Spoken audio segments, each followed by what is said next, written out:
ప్రభువును రక్షకుడు పరిశుద్ధులైన యేసుక్రీస్తు నామమున ప్రియమైన మీ అందరికీ ఉదయకాల శుభములు. ఇష్టుడను నన్ను తప్పించాను. ఎవరికి ఇష్టుడను? నేను నా దేవునికి ఇష్టుడను కనుక ఆయన నన్ను తప్పించాను.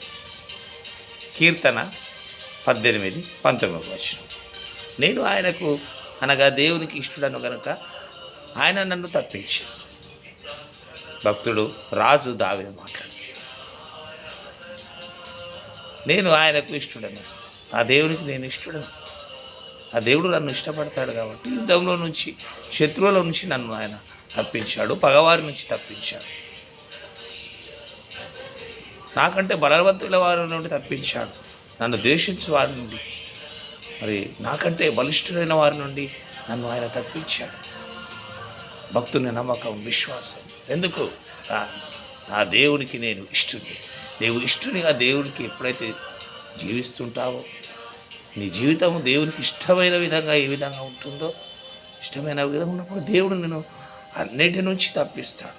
ఆపత్కాలమందు నీ మీదికి శత్రువులు వచ్చినాం. చూడండి, ఆయన అంటున్నాడు, ఆపత్కాలమందు వారు నా మీదికి రాగా నన్ను ఆదుకోలేదు. ఎవరు ఆదుకోలేదని బాధపడుతున్నావా? చింతిస్తున్నావా?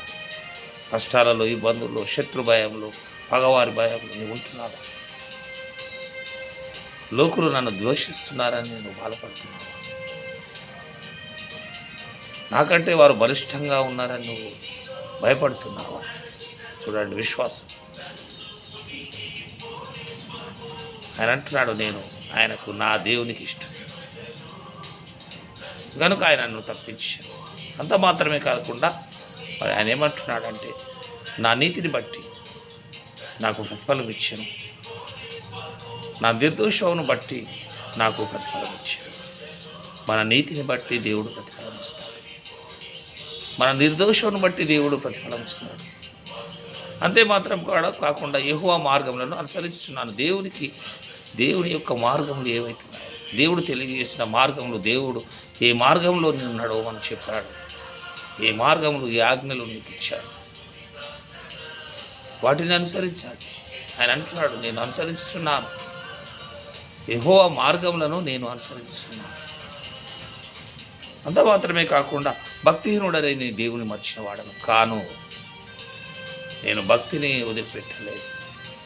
నేను భక్తిహీనుడనై దేవుని విడిచిన వాడను కాదు. దేవుని విడిచిపెట్టలేదు. భక్తిహీనుడను నేను కాదు. మరి సంవత్సరాంతంలో మనం ఉంటున్నాము 2025. ఇదంతా దేవుని కృప. మనం ఈ లోకంలో ఇంకా జీవిస్తున్నామంటే అది దేవుని కృప, దేవుని చిత్తం, దేవుని యొక్క ప్రేమ. ఎందుకంటే దేవునికి ఇష్టలుగా మనం ఉన్నాం. ఆయన మార్గములంతా నడవాలి. భక్తిహీనులై ఉండకూడదు. భక్తిహీనుడనై నేను విడిచినవాడను కాను అన్నట్టు మనం కూడా భక్తిహీనత కలిగి ఉండకూడదు. దేవుని యందు భయము, భక్తి కలిగి ఉండాలి. దేవుడే మనల్ని ఆపత్కాలం నుండి తప్పించి దేవుడుగా ఉంటాడు. దేవునికి ఇష్టలుగా మనం ఈ లోకంలో జీవించాలి. 2025లో మనం ఎంటర్ అవుతున్నాం.